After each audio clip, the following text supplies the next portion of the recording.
अस्सलामु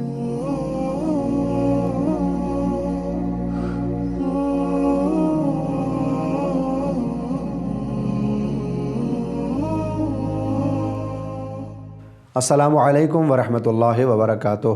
अऊज़ु बिल्लाहि मिनश्शैतानिर्रजीम। बिस्मिल्लाहिर्रहमानिर्रहीम। अल्हम्दुलिल्लाहि रब्बिल आलमीन। अस्सलातु वस्सलामु अला सय्यदिल अंबिया वल मुरसलीन व अला अहलि बैतिहि तय्यबीन अत्ताहिरीन व लअनतुल्लाहि अला अअदाइहिम अजमईन। हाज़रीन व सामीईन, मुसलसल आपकी खिदमत में हाज़िर हूँ कुरान करीम का तारुफ़ और उसकी मुअर्रफ़ी को लेकर। कुरान करीम ने ख़ुद बयान किया कि उसका काम क्या है और वो लोगों को कैसे फ़ायदा पहुँचाता है। ये कुरान करीम सिर्फ़ मुसलमानों या मोमिनों को फ़ायदा नहीं पहुँचाता, बल्कि अगर सीने में इंसानी दिल पाया जाता हो तो ये कुरान करीम उसकी भी हिदायत करता हुआ नज़र आता है। लिहाजा सूरह नहल की आयत नंबर 90 के जो मौला इमाम मोहम्मद बाक़िर अलैहिस्सलातु वस्सलाम जब जुमे का खुतबा देते थे तो इसी आयत के ऊपर अपने उस खुतबे को तमाम करते थे, जिसमें परवरदिगार ने एक ज़िंदगी को गुजारने का पूरा कानून दिया और ये कहा, इन्नल्लाह यअमुरु बिल अदल वल इहसान व ईताअ ज़िल क़ुरबा, यानी परवरदिगार तुम्हें हुक्म देता है कि लोगों के साथ अदालत से फ़ैसला करो और उनके ऊपर एहसान करते रहो, और इस अदालत और एहसान के साथ जो तुम्हारे करीबी अफराद हैं यानी अज़ीज़ और रिश्तेदार हैं उनके ऊपर अपने ईसार और करम के सबूत भी निछावर करते रहो। यानी आप गौर फरमाएं कि दुनिया के अंदर अगर हर इंसान बस यही तय कर ले कि उसे अपने माशरे के लिए 3 काम करने हैं कि जब भी कोई फ़ैसला करेगा तो अदल के साथ करेगा, और जब कोई काम करने का मौका आएगा तो वो एहसान यानी नेकी और ख़ूबी के साथ उस काम को अंजाम देगा और अपने अज़ीज़ों को खाली हाथ नहीं छोड़ेगा। अगर हर कोई ऐसा तय कर ले तो ये दुनिया जन्नत बन जाएगी और फिर हमें जन्नत में जाने के लिए मरने की कोई ज़रूरत नहीं होगी। कुरान करीम जहाँ एक तरफ मौइज़तुम मिर रब्बिकुम यानी लोगों के लिए मौइज़ा बनकर आया था, वहीं शिफ़ाउन लिमा फ़िस सुदूर यानी लोगों की सीनों की बीमारियों का मुआलजा भी है। मैंने इससे पहले भी बयान किया था कि सीने की बीमारियां क्या हैं और आखिर ये कुरान कैसे फ़ायदा पहुंचाता है। सबसे पहला फ़ायदा इस कुरान करीम का ये है कि जब कोई शख्स कुरान से उन्स कर लेता है यानी कुरान करीम से मोहब्बत करने लगता है तो ये कुरान उसके दिल का सहारा बन जाता है।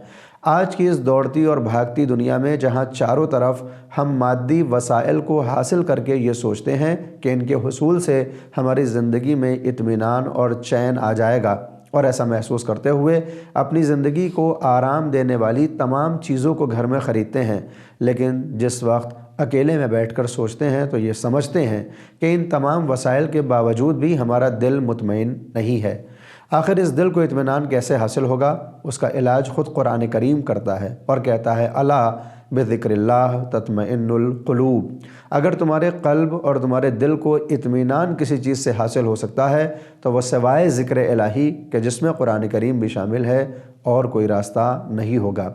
यानी जब बंदा कुरान करीम से मोहब्बत करते हुए इसकी तिलावत करता है, और ना सिर्फ ये कि तिलावत करे बल्कि उस पर गौर व फिक्र करते हुए उसके पैगामात को ज़िंदगी में उतारता है, तो उसकी ज़िंदगी मुतमईन हो जाती है।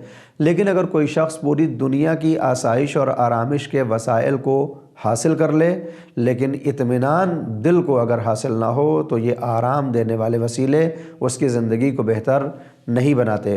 कुरान करीम कि जिसकी एक सिफत ये है कि न सिर्फ ये कि ये दुनिया में लोगों को इत्मीनान दिलाता है बल्कि रोज़ क़यामत ये कुरान करीम शफ़ाअत करने वाला है। हालांकि जब शफ़ाअत का दरवाज़ा खोला जाता है तो वहाँ शफ़ाअत से पहले शिकायत नज़र आती है।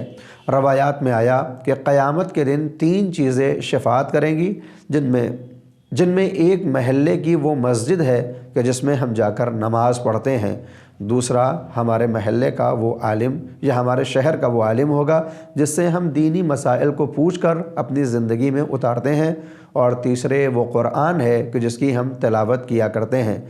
यानी कुरान करीम में जहाँ एक तरफ ये तीनों चीज़ें शफ़ाअत करेंगी, वहीं दूसरे बाब में ये नज़र आता है कि यही 3 चीज़ें इंसान की शिकायत भी करने वाली हैं कि जहाँ महल्ले की मस्जिद परवरदिगार से उस महल्ले में रहने वाले मोमिनों की शिकायत करते हुए नज़र आएगी कि माबूद मैं इनके दरमियान मौजूद थी मगर नमाज के वक्त मेरी इस जगह पर नमाज के वक्त इस मस्जिद में कोई दाखिल नहीं होता था।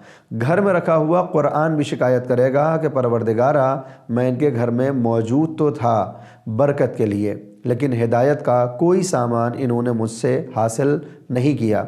इसी तरह से पैगंबर इस्लाम की इस हदीस के मुताबिक महल्ले और शहर का वो आलिम भी शिकायत करेगा कि मैं इनके दरमियान मौजूद था लेकिन मुझसे किसी ने फ़ायदा नहीं उठाया।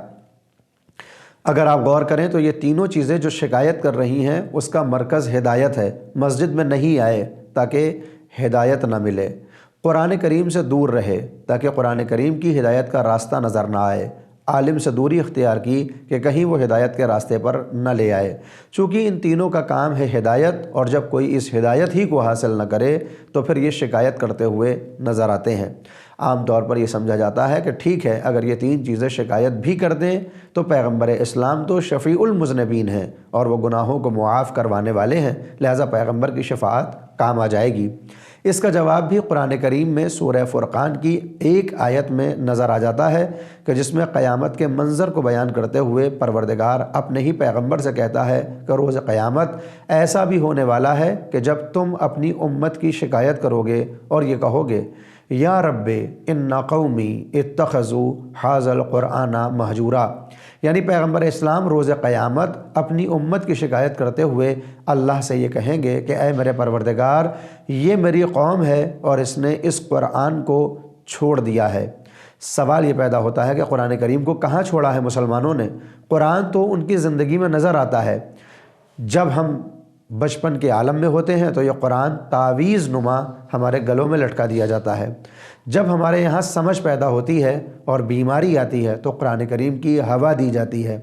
जब घरों में दाखिल होते हैं, सफ़र पर जाते हैं तो इस कुरान करीम के साये से निकलते हैं। तो बज़ाहिर तो हमने कुरान को नहीं छोड़ा, फिर पैगंबर इस्लाम शिकायत क्यों कर रहे हैं?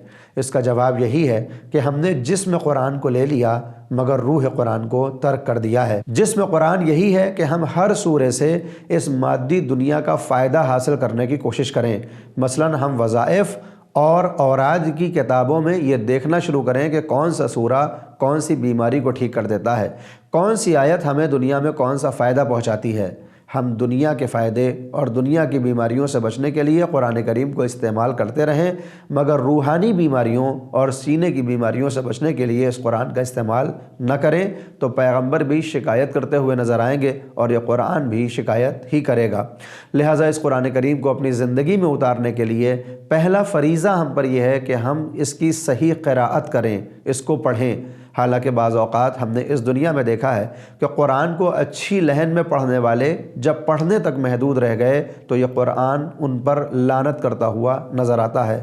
मिसाल के लिए वो वाक़या हमारे सामने है कि जब पैगंबर इस्लाम के सच्चे जानशीन मौलल मुवाहिदीन अमीरुल मोमिनीन अली इब्न अबी तालिब अलैहिस्सलाम कूफ़े में मौजूद हैं और एक रोज़ कूफ़े से निकलने पर आपके साथ जो हज़रत कुमैल भी मौजूद थे किसी मकाम पर खड़े हो गए। मौला कायनात ने कहा कि कुमैल, तुम आखिर क्यों खड़े हो गए? तो उन्होंने जवाब दिया कि इस घर से कुरान करीम की तिलावत की बेहतरीन सदा मेरे कानों तक पहुंच रही है कि जिसने मेरे दिल को जल्ब कर लिया है और मेरा दिल ये करता है कि मैं यहाँ खड़ा होकर कुरान करीम की इस आयत और तिलावत को सुनता रहूँ। मौला कायनात ने जवाब दिया, कुमैल, उसकी मादी सदा के ऊपर ज़्यादा गौर न करो। बज़ाहिर वो सदा तुम्हें जल्ब कर रही है और तुम्हें बड़ी भली मालूम हो रही है, लेकिन हकीकत यह है कि अनक़रीब वो हक़ के हाथों से कत्ल होगा और जहन्नम में फेंक दिया जाएगा। हज़रत कुमैल कहते हैं कि मुझे बड़ा ताज्जुब हुआ कि ऐसी लहन दाऊदी में क़िराअत करने वाला भी जहन्नम जाएगा, ये कैसे मुमकिन है। लेकिन मेरी हिम्मत ना हुई कि मैं मौला से सवाल करता। लेकिन वक्त बीतता रहा, साल गुज़रे और एक मौका वो आया कि जब जंग नहरवान में मौला कायनात के मुकाबले में आने वाले क़ारियान कुरान अली को कत्ल करने के लिए हाज़िर हो चुके थे। जंग तमाम हुई तो रात की तारीकी में मौला ने मुझे बुलाया और कहा, कुमैल, मेरे नज़दीक आओ। मैं मौला के नज़दीक गया। इमाम उन कत्ल शुदा अफराद के दरमियान में खड़े हुए थे और मुझको बुलाकर एक लाश की तरफ इशारा किया कि कुमैल, इसको पहचानो कि ये कौन है। हज़रत कुमैल कहते हैं कि जब मैंने गौर किया तो ये वही शख्स था जो चंद बरस पहले घर में कुरान की क़िराअत कर रहा था। کمیل کہتے ہیں کہ مجھے ماجرا سمجھ میں آ گیا کہ مولا کائنات نے کیوں یہ کہا تھا کہ ان قریب یہ حق کے ہاتھوں سے قتل ہوگا اور جہنم تک چلا جائے گا۔ اس داستان سے ہمیں یہ معلوم ہوتا ہے کہ قرآن کی صرف تلاوت کافی نہیں ہے، وگرنہ ہم نے اس دنیا میں دیکھا ہے کہ آج چند برس پہلے ISIS جیسی وحشی قوم قرآن کریم کی تلاوت کرتے ہوئے لوگوں کو قتل کر رہی تھی کہ نہ تو قرآن کریم اس کی اجازت دے سکتا ہے اور نہ انسانیت ہی اس کام کو گوارا کر سکتی ہے۔ لہٰذا قرآن کریم کی تلاوت اس کے تدبر کے ساتھ اپنی زندگی میں اتاریں تاکہ قرآنی فرامین ہماری زندگی میں شامل ہو جائیں اور ہم دنیا اور آخرت میں کامیاب ہوں۔